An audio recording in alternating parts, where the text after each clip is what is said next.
चरण सरोजम सांद्रनीलांबुदागम जगनिहित पाणी मंडनम मन्ननानाम तरुण तुळसीमाला कंदरं कंजनेत्रं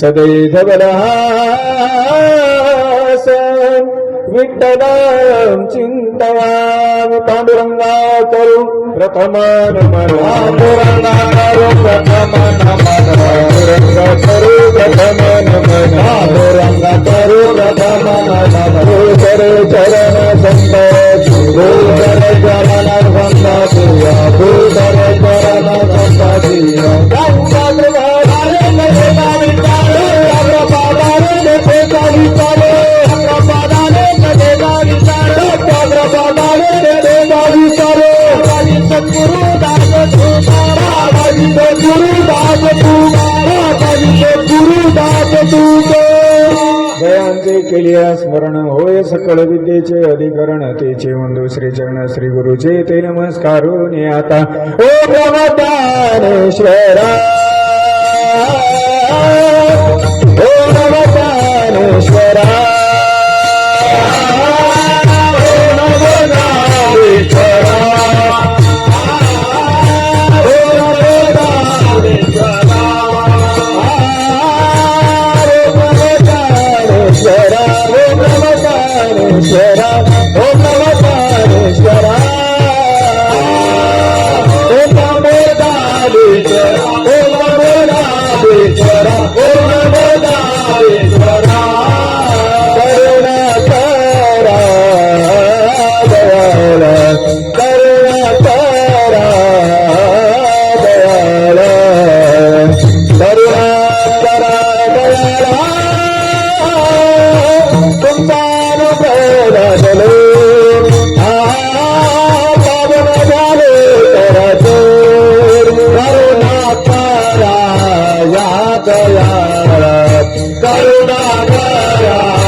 तरी यारे लागे अवघे माझ्या मागे मागे आज देतो पोट भरी पुरे म्हणाल तू बरी प्रस्तुत प्राप्त पवित्र या बजरंग बलींच्या दरबारामध्ये आज काल्याच्या या निमित्ताने आपल्या सगळ्यांच्या समोर उपस्थित केलेला काला प्रकरणातील अभंग महाराष्ट्राचे दैवत असणारे वारकरी संप्रदायाचे भूषण वैराग्याचे मूर्तिमंत पुतळा असणारे श्रीमंत जगद्गुरु तुकाराम महाराज आणि या ठिकाणी जगद्गुरु तुकाराम महाराज आपल्याला आजच्या या अभंगामधून साधू संतांच्या मागे येण्याची विठ्ठल विठ्ठल विठ्ठल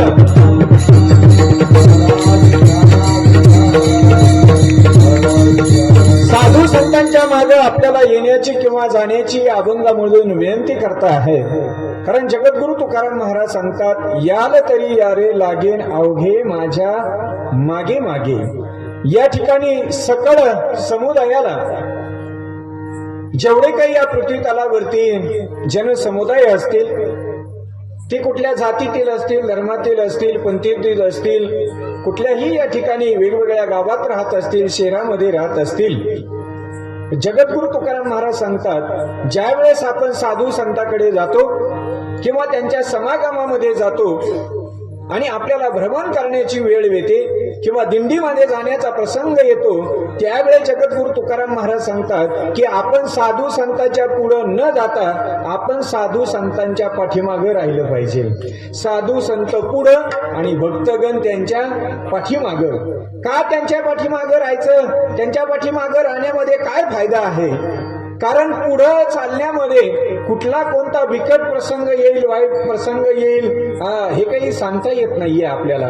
पण जर असा काही बिकट प्रसंग आला तर त्या बिकट प्रसंगाला तोंड देण्याची हिंमत फक्त या जगामध्ये साधू संतांमध्ये आहे. आणि म्हणून वाईट प्रसंग आला, कठीण प्रसंग आला, एखाद्या मार्गाने जाण्याकरता वाट नसेल आणि साधू संत जर आपल्या सोबत असतील तर तिथून ते वाट दाखवल्याशिवाय, वाट काढल्याशिवाय राहत नाही. म्हणून सर्वसामान्य जीवनाचा गोंधळ होऊ नये, आपला प्रवास व्यवस्थित व्हावा, सुखकर व्हावा, याच्याकरता आपण साधू संतांच्या पाठीमागे गेलं पाहिजे. विठ्ठल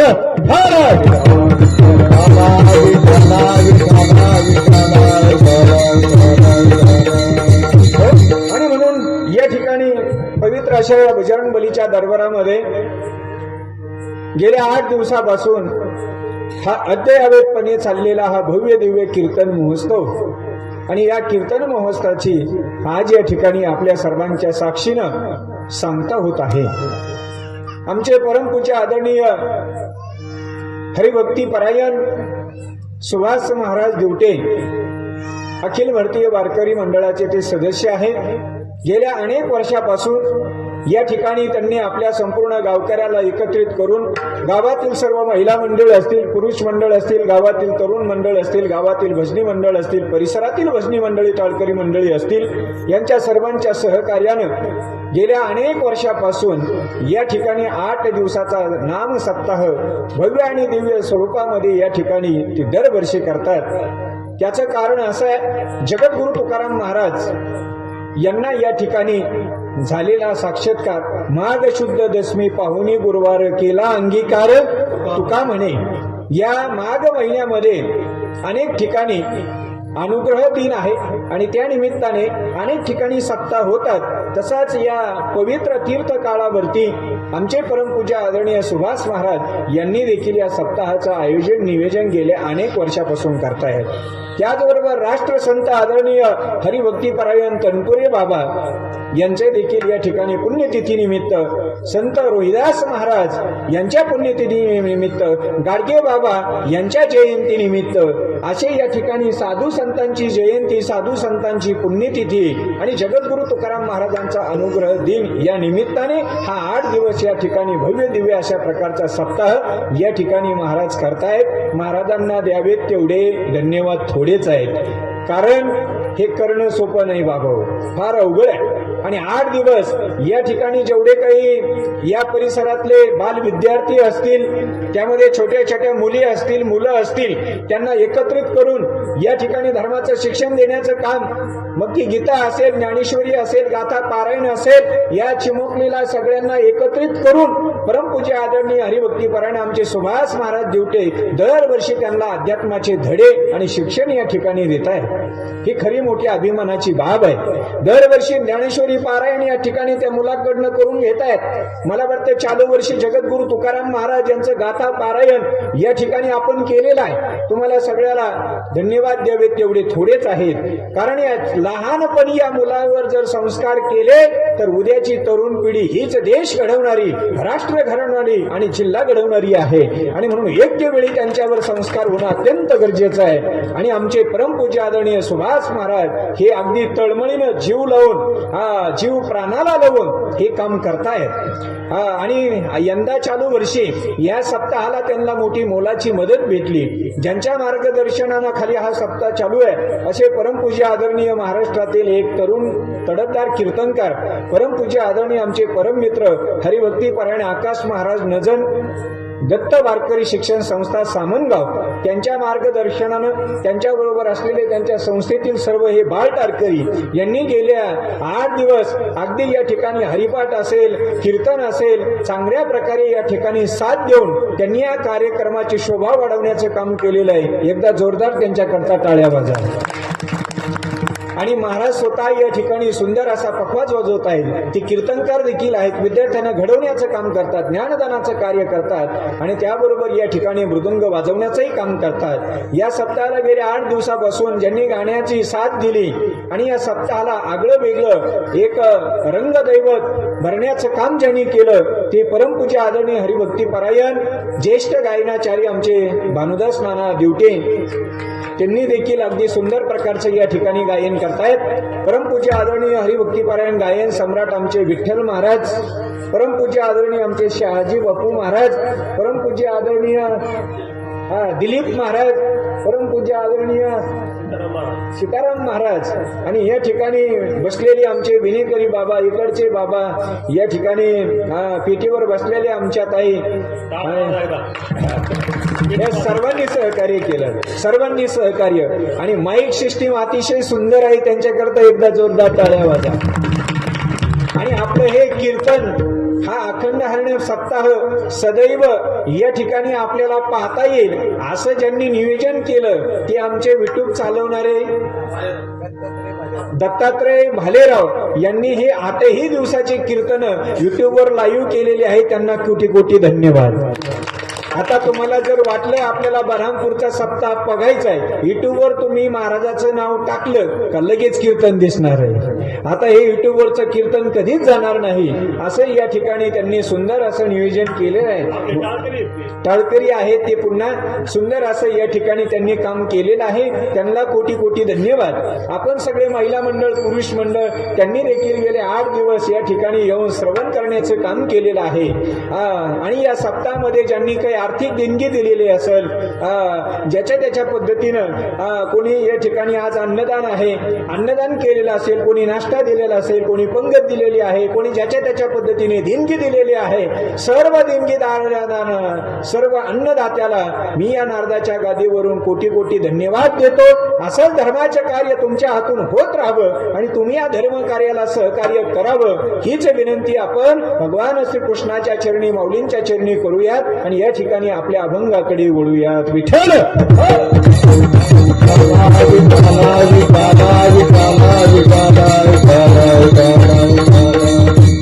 खरं तर वारकरी संप्रदायामध्ये जर पाहिलं तर काला करण्याचा अधिकार वारकरी संप्रदायामध्ये दोघाला आहे. एक म्हणजे संताला आणि दुसरा म्हणजे भगवंताला काला करण्याचा वारकरी संप्रदायामध्ये अधिकार आहे. म्हणून मला वाटतं पंढरपूरला देखील या ठिकाणी काला केला कोणी?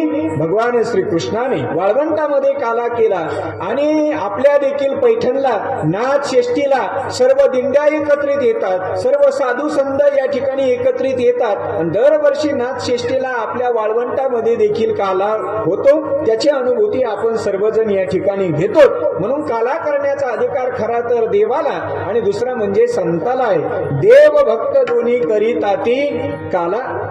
महाराज सांगतात की संताला आणि देवाला काला करण्याचा अधिकार आहे. तुम्हा आम्हाला काय अधिकार आहे? तुम्हा आम्हाला एकच अधिकार आहे. त्यांनी काला दिला, त्यांनी काला वाटला का तो प्राशन करायचा ना आपल्या या मानवी जीवनाचा उद्धार करून घ्यायचा. विठ्ठल सुंदरी काबरराय श्री हरिनाथ भगवान बजरंगबली हनुमान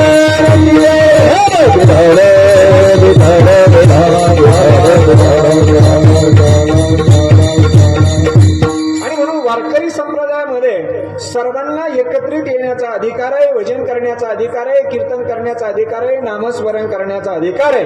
खरं तर वारकरी संप्रदाय हा असा आहे, यारे यारे लहान थोर, यारे यारे लहान थोर, यारे यारे लहान थोर, यारे यारे लहान थोरा,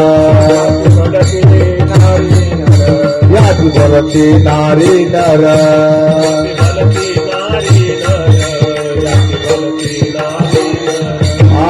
करावा विचार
महाराज म्हणतात यारे यारे लहान थोर याती बलती नारी नर.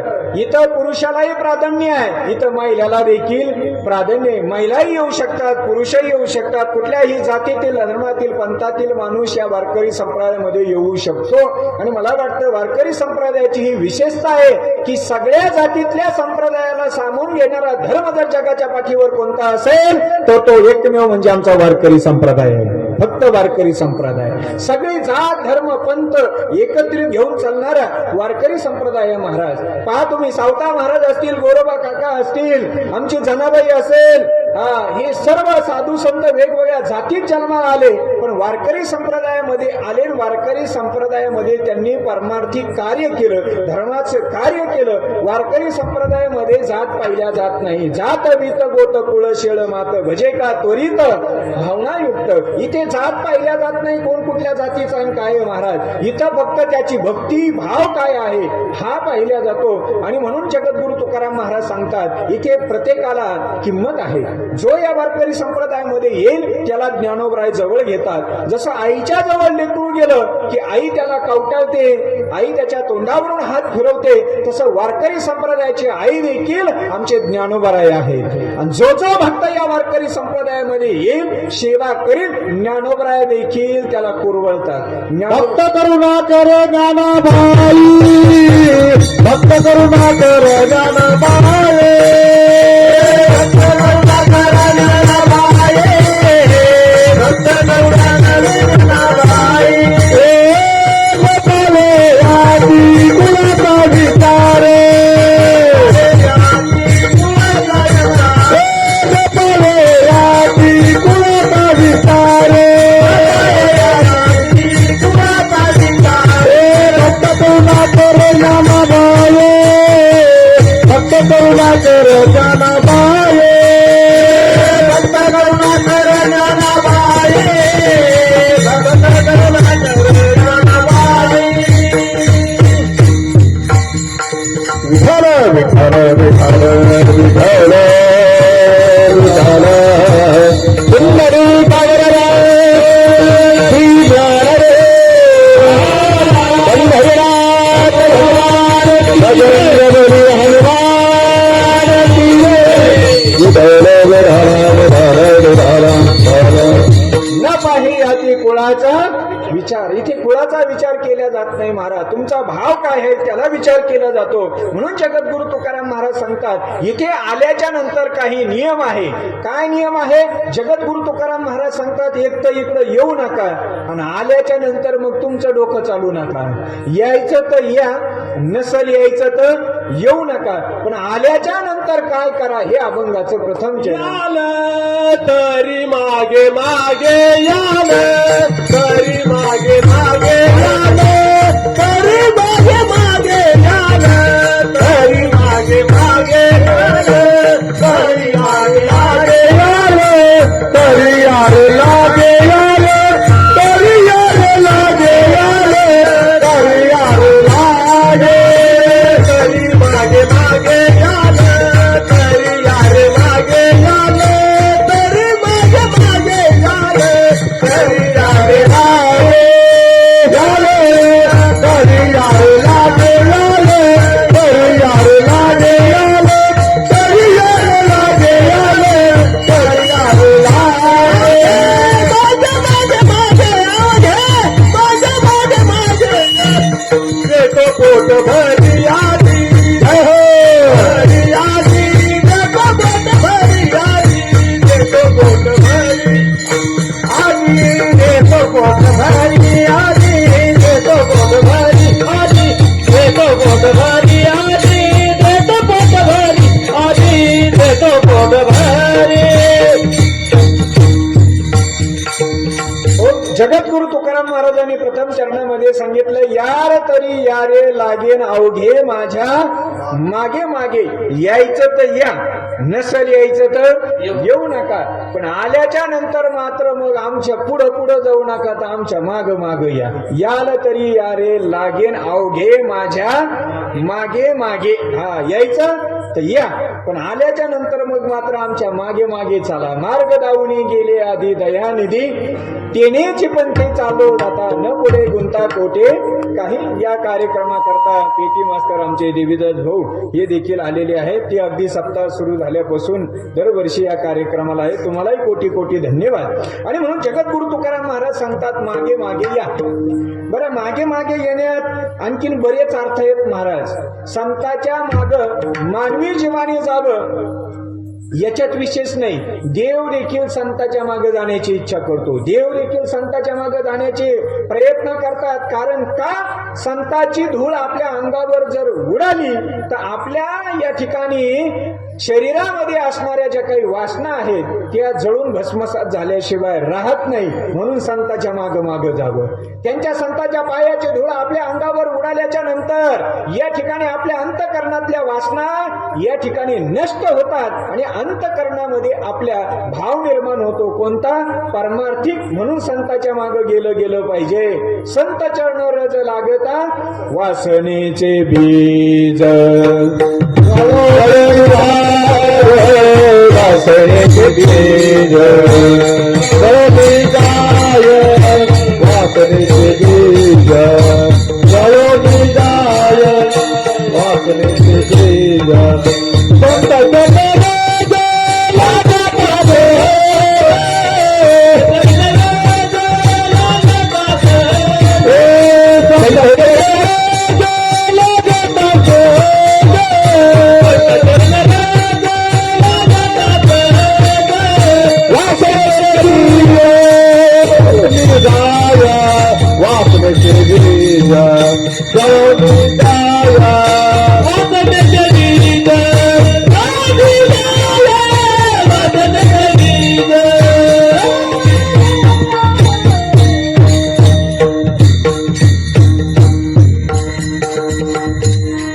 संत चरणरज लागता सहज, वासनेचे बीज जळवणी जाय. कशा अभंग आहे पहा. संत चरण रज लागता सहज, वासनेचे बीज जळवणी जाय. संताच्या चरण रज या ठिकाणी लागल्याच्या नंतर अंतःकरणामध्ये वासना राहत नाही. निवे तनु रजकणू लागता, त्यांच्या रजकण आपल्या अंगाला लागल्याच्या नंतर हे अशांत असणार मन शांत होतं. संसारातली माणसे अशांत आहेत आणि यांना जर शांत करायचं असेल तर संताशिवाय पर्याय नाही. आणि शांती आपल्याला प्राप्त करण्याकरता या जगामधले दुसरं कुठलंही साधन नाही. आपण ज्या वेळेस संताकडे जाऊ, त्यांचं दर्शन घेऊ, संत आपल्याला आशीर्वाद देतात, त्यावेळेस आपलं मन हे शांत होतं. म्हणून ज्याला ज्याला आपलं हे मन शांत करायचे त्यांनी संतांकडे गेलंच पाहिजे. आणि ज्या वेळेस संत पुढे चालतात त्यावेळेस आपण त्यांच्या पाठीमागं चाललं पाहिजे. कारण देव सुद्धा नामदेव महाराजांच्या पाठीमागं चाललेले आहेत. महाराज नाम याचे पाठी चाले केशवराज, नाम याचे पाठी चाले केशवराज, धावत चालती मागे मागे, धावत चालती मागे मागे, नाम याचे चाले केशवराज, नाम याचे चाले मागे मागे, धावती मागे मागे,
या जीवानं जावं याच्यात नवल नाही. स्वतः पांडुरंग परमात्मा देव देखील नामदेव महाराजाच्या मागे चालत होते. म्हणून नामयाचे पाठी चाले केशवराज, धावत चालती मागे मागे. देव देखील नामदेव महाराजाच्या माग माग माग चालत होते. आणि मला वाटतं महाभारतामध्ये आपण या ठिकाणी जर महाभारतातला रथ पाहिला अर्जुनाचा आणि रथ हाकताना मला वाटतं सगळं चित्र आपल्या नजरेसमोर येईल की रथावर देव पुढे आणि अर्जुन मागे. कारण का देव पुढे ना अर्जुन मागे? महाराज आलेलं संकट निवारण करण्याकरता देव उभा मागे पुढे मुगवी कोडे संकट. देव का पुढं भक्त का माग, संत का पुढं भक्त का माग? मी पहिल्यांदा सांगितलं आलेलं संकट निवारण करण्याची ताकद आपल्याकडे नाही, पण आलेलं संकट निवारण करण्याची ताकद देवाकडे आणि संताकडे आहे. म्हणून त्यांच्या माग माग चालत राहायचंय. विठ्ठल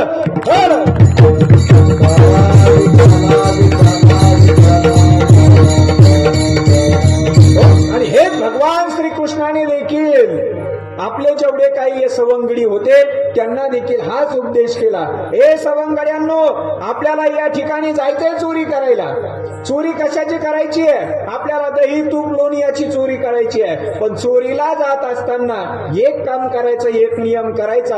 तुम्ही सगळ्यांनी माझ्या माग माग राहायचं. मी राहील तुमच्या पुढं, तुम्ही राहायचं माझ्या माग. अवघे माझ्या मागे मागे. पुढं कोणी चालायचं नाही. मी पुढं चालल आणि तुम्ही माझ्या पाठीमाग पाठीमाग यायचं. पेंड्या होता, सुदाम होता, सगळे सवंगडी या ठिकाणी होते. आणि भगवान श्रीकृष्णानं देखील आपल्या सगळ्या सवंगड्याला सांगितलं की तुम्ही सगळ्यांनी माझ्या माग माग माग यायचं.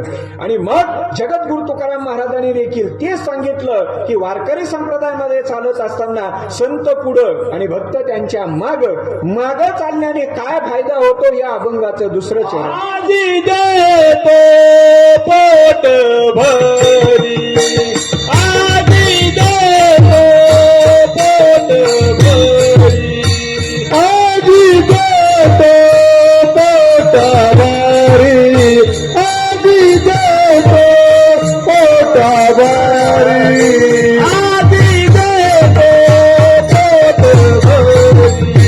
आजी देतो पोट भरी, आजी देतो पोट भरी, आजी देतो पोट भरी, आजी देतो पोट भरी. पुरे मला लबवारी, पुरे मला लबवारी, आजी देतो पोट भरी, आजी देतो पोट भरी. पुरे मला लबवारी, पुरे मला लबवारी, आजी देतो पोट भरी, आजी देतो पोट भरी.